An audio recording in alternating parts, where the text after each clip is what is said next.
Démonstration de force contre le président Morsi. Des dizaines de milliers d'Égyptiens sont descendus dans les rues du Caire pour exiger le retrait du décret qui élargit considérablement les pouvoirs du chef de l'État et met le pays en ébullition depuis 2 semaines.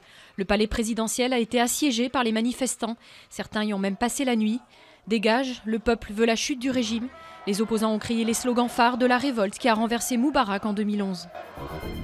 Au moins 238 morts et des centaines de disparus après le passage du typhon Bopha aux Philippines. L'extrême sud de l'archipel a été balayé par des vents violents de 210 km/h et noyé sous des trompes d'eau. Les victimes, dont le bilan ne cesse d'être révisé à la hausse, ont péri dans des inondations, des glissements de terrain ou des chutes d'arbres. Une rencontre sous haute tension. Jean-Marc Ayrault reçoit à 18 h les syndicats de Florange.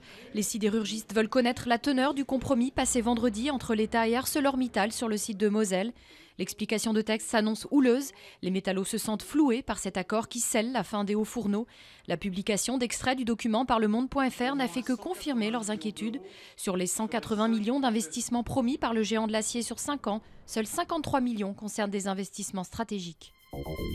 Le ministre du Budget, Jérôme Cahuzac, a-t-il détenu un compte en Suisse? Selon le site d'information Mediapart, il aurait disposé d'avoirs non déclarés pendant plusieurs années à l'Union des banques suisses de Genève, avant de clore son compte en 2010. L'intéressé a formellement démenti ces informations.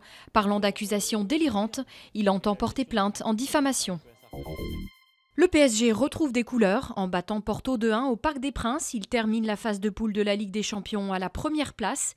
Les buts de Thiago Silva et Lavezzi ont mis un peu de baume au cœur aux hommes de Carlo Ancelotti, qui traversent une mauvaise passe sur la scène nationale.